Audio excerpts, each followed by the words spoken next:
Hello students, I hope you all are doing well.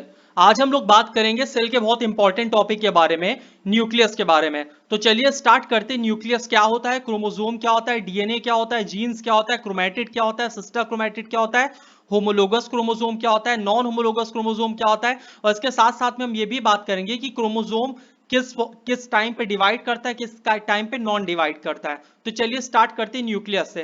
Nucleus होता क्या है? Nucleus is bounded by two nuclear membrane. अगर हम nucleus के सिंपल की डेफिनेशन बोलें तो न्यूक्लियस क्या होता है? The nucleus contains the genetic material which can transfer the information from parents to offspring. लेकिन अब हम लोग बात करते हैं न्यूक्लियस के पहले पॉइंट की। Nucleus is bounded by two nuclear membrane. Nucleus दो न्यूक्लियर मेम्ब्रेन से बाउंडेड रहता है, both forming nuclear envelope and it is connected to endoplasmic reticulum. और ये किससे जुड़ा हुआ रहता है बच्चों? ईआर यानी इंडोप्लाज्मिक रेटिकुलम से न्यूक्लियस बाउंडेड रहता है, यानी जुड़ा हुआ रहता है। तो न्यूक्लियस बाउंडेड किससे रहता है? दो न्यूक्लियर मेम्ब्रेन से। और ये कनेक्टेड किससे रहता है? इंडोप्लाज्मिक रेटिकुलम से। आप यहां पे देख सकते हैं, इसको प्रॉपर वे में देखिएगा। ये न्यूक्लियस है, ये जो बीच वाला पोर्शन है ये पूरा न्यूक्लियस है। और न्यूक्लियस यहां पे बाउंडेड किससे? Double membrane. एक तो ये जो ब्लैक वाली मेम्ब्रेन आप देख रहे हैं ये सिंगल मेम्ब्रेन हो गई, और ये जो इसके बाद आप थोड़े थोड़े इसके बीच में स्पेस देख रहे हैं ना, ये डबल मेम्ब्रेन हो गई। ठीक है, ये वाला पोर्शन ये डबल मेम्ब्रेन हो गई। ठीक है, तो इस तरह से न्यूक्लियस कितनी मेम्ब्रेन होती है बच्चों? डबल मेम्ब्रेन होती है। ठीक है, तो nucleus is double membrane bounded cell organelle. और ये देखिए, ये न्यूक्लियर एनवेलप आप देख रहे हैं, ये देखिए न्यूक्लियर एनवेलप है ये यानी कि एक लेयर अंदर की ये है और एक कौन सी है बच्चों? ये है। आगे अब हम लोग देखते हैं न्यूक्लियोलस क्या होता है। इट मे बी वन और more in number and it is not bounded by any membrane। Nucleolus एक या एक से ज्यादा नंबर में हो सकता है और ये किसी मेम्ब्रेन से बाउंडेड नहीं होता। It is rich in protein and RNA.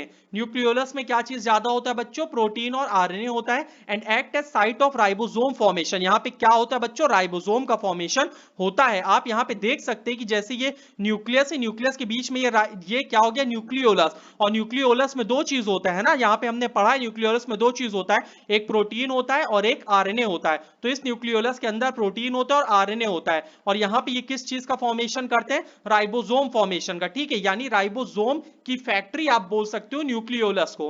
Nucleolus is also known as ribosomal factory. ये जो न्यूक्लियोलस है राइबोसोमल फैक्ट्री है। और यहां पे एक पॉइंट आपको नहीं बताए थे हम, ये जो न्यूक्लियस होता है ना, ये ईआर से कनेक्टेड होता है, ये एंडोप्लाज्मिक रेटिकुलम है। ये जो आप स्ट्रक्चर देख रहे हैं ना इसके चारों तरफ, ये क्या? Endoplasmic reticulum. और इससे अटैच होते हैं राइबोसोम। तो जो भी चीज न्यूक्लियस में बनती है ये क्या करते हैं? इंडोप्लाज्मिक रेटिकुलम से ट्रांसपोर्ट हो जाते हैं, या जो चीज न्यूक्लियस को जरूरत होती है वो इंडोप्लाज्मिक रेटिकुलम के न्यूक्लियस के अंदर ट्रांसपोर्ट हो जाते हैं। किसकी मदद से? न्यूक्लियोपोर की मदद से। आप ये देख सकते हैं, जो एक मेम्ब्रेन ये हो गई डबल मेम्ब्रेन बाउंडेड हमने बताया था ना, तो एक मेम्ब्रेन बाउंडेड ये हो गया, और ये देखिए ये देखिए ये, और इसके देखिए बीच में ये पोर्स है, इसको हम लोग क्या बोलेंगे? न्यूक्लियोपोर, जहां से चीजों का एक्सचेंज होता है, एक्सचेंज ऑफ मटेरियल जहां से होता है। आगे हम लोग पढ़ते हैं क्रोमैटिन क्या होता है। Chromatin it is composed of DNA and protein histones. Chromatin किससे बना होता है बच्चों?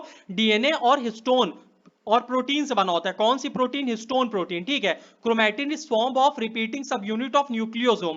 क्रोमैटिन किससे बना रहता है? न्यूक्लियोसोम से, यानी जो न्यूक्लियोसोम होता है, न्यूक्लियोसोम की रिपीटिंग सब यूनिट होती है, उसी से फॉर्मेशन होता है क्रोमैटिन का। देखिए डीएनए और प्रोटीन मिलकर क्या बनाते हैं? न्यूक्लियोसोम।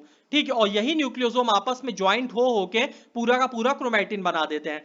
आप यहां पे देख सकते हैं, ये रहा क्रोमैटिन का स्ट्रक्चर, ये देखिए अनकंडेंस्ड फॉर्म ऑफ क्रोमोसोम भी क्रोमैटिन को बोलते हैं। ठीक है, ये वाला स्ट्रक्चर क्या है? क्रोमैटिन। इसको हम लोग बोलेंगे अनकंडेंस्ड फॉर्म ऑफ क्रोमोसोम। आगे पढ़ते हैं हम लोग। each of which has DNA molecule coiled around a disk of a stone during cell division chromatin is condensed and to form chromosome। Cell division के टाइम पे ये जो क्रोमैटिन होता है ये कंडेंस हो जाता है, इकट्ठा हो जाता है, और इकट्ठा होकर बच्चों क्या बनाता है? क्रोमोसोम। ठीक है, ये यहाँ पे आप देख सकते हैं, ये इकट्ठा होकर क्या बनाता है? ये वाला क्रोमैटिन वाला पोर्शन इकट्ठा होकर सेल डिवीजन के टाइम पे क्रोमोसोम का फॉर्मेशन कर लेता है। आगे हम लोग पढ़ते हैं genes. Different segment DNA is called gene. जो डीएनए का सेगमेंट होता है, एक पर्टिकुलर सेगमेंट, उसको हम लोग जीन कहते हैं। आप देख सकते हैं जैसे यहां पे क्रोमोसोम है, क्रोमोसोम में क्या है? डीएनए। और ये जो डीएनए है, इस डीएनए का एक पर्टिकुलर सेगमेंट, जैसे ये वाला सेगमेंट, ये वाला टुकड़ा, इसको हम लोग बच्चों क्या बोलेंगे? जीन्स बोलेंगे। समझ बात आई? ये क्या है? पूरा क्रोमोसोम है जो कि क्रोमैटिन के कंडेंस होने की वजह से बना है। और क्रोमोसोम कंटेन क्या करता है? डीएनए। और डीएनए के एक सेगमेंट को, एक पार्ट को हम लोग क्या बोलते हैं बच्चों? जीन बोलते हैं। ठीक है, जैसे मान लो ये एक पेन है, तो पेन का ये ढक्कन हो गया जीन। ठीक है, और नीचे वाला पोर्शन पेन का निब, वो भी एक जीन हो गया। तो इसी तरह एक पर्टिकुलर सेगमेंट, एक पर्टिकुलर पार्ट डीएनए का, उसको हम लोग जीन कहते हैं। आप यहां देख सकते हैं, इस डायग्राम को आप फिर से समझ लीजिए। ये यहाँ पे क्या है, ये न्यूक्लियस है, न्यूक्लियस के बीच में क्या है, न्यूक्लियोलस है। न्यूक्लियोलस किस चीज का फॉर्मेशन करता है, राइबोसोम फैक्ट्री होती है। इसमें ये अनडेंस फॉर्म ऑफ क्रोमोसोम, जिसको हम लोग क्रोमैटिन बोलते हैं। यहाँ पे न्यूक्लियोप्लाज्म है, जो लिक्विड पोर्शन होता है न्यूक्लियस का, उसको न्यूक्लियोप्लाज्म कहते हैं। और बाकी ये कनेक्टेड होता है किससे, इंडोप्लाज्मिक रेटिकुलम से। और इंडोप्लाज्मिक रेटिकुलम में राइबोसोम वगैरह होता है, आप जानते हैं एससीआर आरईआर, उसको हम लोग आगे डिस्कस करेंगे। न्यूक्लियस के चारों तरफ न्यूक्लियर एनवेलप होता है, और एक न्यूक्लियर एनवेलप जो होता है उसके बीच में पोर्स होते हैं, इसको न्यूक्लियोपोर कहते हैं, जहां से चीजें एक्सचेंज होती हैं। इसके बाद ये क्रोमैटिन क्या बनाते हैं बच्चों, क्रोमोसोम बनाते हैं। और जो क्रोमोसोम होता है, क्रोमोसोम में डीएनए, और डीएनए का एक पर्टिकुलर सेगमेंट क्या होता है बच्चों, जीन्स होता है। आगे अब हम लोग पढ़ते हैं स्ट्रक्चर ऑफ क्रोमोसोम। क्रोमोसोम का स्ट्रक्चर कैसे होता है, तो chromosome visible only during the cell division. Chromosome कब विजिबल होता है, कब दिखता है, सिर्फ और सिर्फ सेल डिवीजन के टाइम पे दिखता है। It is made up of two component, दो चीज से बना होता है, डीएनए और प्रोटीन से। आपको पता ही है डीएनए और प्रोटीन से ये बना होता है पूरा का पूरा क्रोमोसोम। और किस चीज का फॉर्मेशन करता है, ये फॉर्मेशन करता है न्यूक्लियोसोम्स, ठीक है, ये न्यूक्लियोसोम्स का फॉर्मेशन करता है, और न्यूक्लियोसोम की रिपीटिंग सब यूनिट से ही इस चीज का फॉर्मेशन होता है। आगे हम लोग पढ़ते हैं, ये देखिए आप यहाँ पे, ये वाली क्या है, ये जो बीच में 1 2 3 4 5 6 7 और 1 8, यहाँ पे 8 हिस्टोन प्रोटीन होती है, इसको हम लोग बोलते हैं हिस्टोन ऑक्टामर। और इसके चारों तरफ डीएनए राउंडेड होता है, और इसी एक पोर्शन को हम लोग क्या बोलते हैं, न्यूक्लियोसोम्स। आगे पढ़ते हैं हम लोग, chromosome consists of two arms that extend out from a specialized region of DNA called centromere। आप देख सकते हैं यहाँ पे क्रोमोसोम में दो आर्म्स होते हैं, ठीक है, ये जो पर्टिकुलर ये दो आर्म्स निकले हैं, इसको हम लोग क्या बोलते हैं, क्रोमैटिड। इस आर्म्स को हम लोग क्रोमैटिड बोलते हैं, अभी इसके बारे में हम लोग आगे पढ़ेंगे। और ये जो इसका मिडिल वाला पोर्शन होता है, जहां से ये आर्म कनेक्टेड होती है, इसको हम लोग क्या बोलते हैं बच्चों, इसको बोलते हैं हम लोग सेंट्रोमर, ठीक है, जहां से ये आर्म्स कनेक्टेड होती है उसको हम लोग सेंट्रोमर बोलते हैं। आगे पढ़ते हैं हम लोग, इसके बाद क्या है, chromosome consist of two arms that extend out from specialised region of DNA called centromere, ठीक है, इस तरह सेंट्रोमर बोलते हैं। Its position give particular shape to chromosome, और इसके पोजीशन से ही क्रोमोसोम को शेप मिलता है। ये सेंट्रोमर है, सेंट्रोमर का ये जो आर्म्स है इसको हम लोग क्या बोल देंगे, क्रोमैटिड। और ये सेंट्रोमर की पोजीशन की वजह से, क्रोमोसोम के अंदर जो सेंट्रोमर की पोजीशन होती है उससे क्रोमोसोम का अलग अलग फॉर्म होता है, जैसे टेलोसेंट्रिक, एक्रोसेंट्रिक, सब मेटासेंट्रिक और मेटासेंट्रिक क्रोमोसोम। टेलोसेंट्रिक क्रोमोसोम में ये जो सेंट्रोमर होता है टर्मिनल रीजन पे प्रेजेंट होता है, इसमें दोनों आर्म्स, एक आर्म एकदम शॉर्ट होती है, एक थोड़ी लॉन्ग, एक लॉन्ग होती है नॉर्मल साइज के। एक्रोसेंट्रिक में ये आर्म का साइज थोड़ा बढ़ गया, और ये जो सेंट्रोमर होता है थोड़ा टर्मिनल रीजन थोड़ा नीचे प्रेजेंट होता है। तो इस तरह से पोजीशन ऑफ सेंट्रोमर के आधार पे क्रोमोसोम अलग अलग फॉर्म में होता है, टेलोसेंट्रिक, एक्रोसेंट्रिक, सब मेटासेंट्रिक और मेटासेंट्रिक। आप यहां देख सकते हैं, chromosome consist of two arm that extend out from specialised region of DNA called centromere, और इस position give particular shape to chromosome. इस पोजीशन की वजह से क्रोमोसोम का अलग अलग नाम पड़ता है। आगे पढ़ते हैं हम लोग, क्रोमैटिड्स। क्रोमैटिड्स क्या होता है, आप देख सकते हैं यहाँ पे ये वाला जो पोर्शन है, ये जो आर्म्स है, इसको हम लोग बच्चों क्या बोलते हैं, क्रोमैटिड्स। और सेम क्रोमोसोम के क्रोमैटिड्स को हम लोग क्या बोलते हैं, सिस्टर क्रोमैटिड। और अगर येलो वाला और रेड वाले की, इन दोनों को हम कंपेयर करें तो ये दोनों नॉन सिस्टर क्रोमैटिड है, और येलो वालो और ये वाला ऑरेंज ऑरेंज, और ये दोनों क्या बच्चों, सिस्टर क्रोमैटिड है। पढ़ते हैं क्रोमैटिड्स के बारे में। Before cell divide it replicates its chromosome, cell divide करने से पहले क्रोमोसोम का रेप्लिकेशन होता है। As a result two copy of chromosome attach to common centromere called sister chromatid. इस कारण से दो कॉपी, यहां पे क्रोमोसोम की दो कॉपी अटैच होती है, एक कॉपी दो कॉपी किससे अटैच होती है, क्रोमैटिड से अटैच होती है।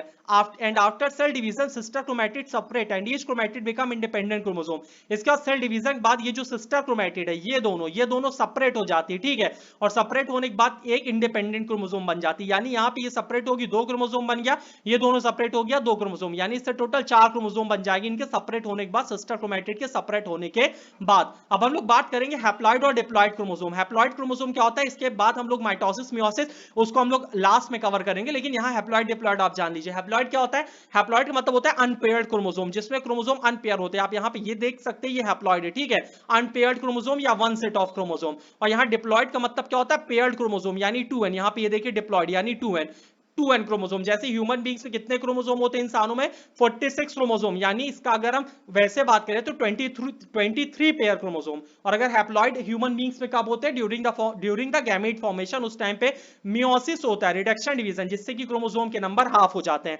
आगे पढ़ते हैं हम लोग फंक्शन ऑफ न्यूक्लियस। न्यूक्लियस का फंक्शन क्या होता है, पहला फंक्शन न्यूक्लियस का, it control metabolic activity of cell, ये सेल की मेटाबॉलिक एक्टिविटी कंट्रोल करता है। If it remove protoplasm dry up and cell die, अगर न्यूक्लियस को हटा दिया जाएगा जाएगा तो जो प्रोटोप्लाज्म होगा सेल का वो ड्राई हो जाएगा और सेल की डेथ हो जाएगी। अगला, it regulate cell cycle and transmit genetic information from one generation to another. ये सेल साइकिल को रेगुलेट करता है और जेनेटिक इंफॉर्मेशन ट्रांसफर करता है एक जनरेशन से दूसरी जनरेशन में, ठीक है। सेल साइकिल भी न्यूक्लियस की वजह से होती है। जब न्यूक्लियस और साइटोप्लाज्म का रेशियो गड़बड़ होता है तब जो है सेल डिवीजन होता है। और साथ साथ में न्यूक्लियस में क्रोमोसोम होते हैं, डीएनए होते हैं, तो जेनेटिक इंफॉर्मेशन ट्रांसफर करता है one generation to another generation. Last क्या है, आरबीसी एंड फ्लोएम ट्यूब। जो RBC red blood cell mammalian, mature mammalian RBC और फ्लोएम ट्यूब, ठीक है, जिसका काम होता है सुक्रोज को ट्रांसपोर्ट करना। इसमें न्यूक्लियस नहीं पाया जाता, बहुत इंपॉर्टेंट पॉइंट है, रट डालो, कई एग्जाम में पूछा गया है, including most of cell organelle. कई सेल ऑर्गेनल में भी न्यूक्लियस नहीं होता, this make it easier for material to flow through it. जिससे कि होता क्या है कि आरबीसी और फ्लोएम ट्यूब एलिमेंट, इनका मेन ट्रांसपोर्टेशन में काम होता है, तो बिना न्यूक्लियस के अपना ट्रांसपोर्टेशन का काम इफेक्टिवली करने पाते हैं। आपको ये वीडियो पसंद आया तो लाइक करिए, कमेंट करिए, शेयर करिए और चैनल को सब्सक्राइब करना ना भूलिए। तब तक के लिए थैंक यू।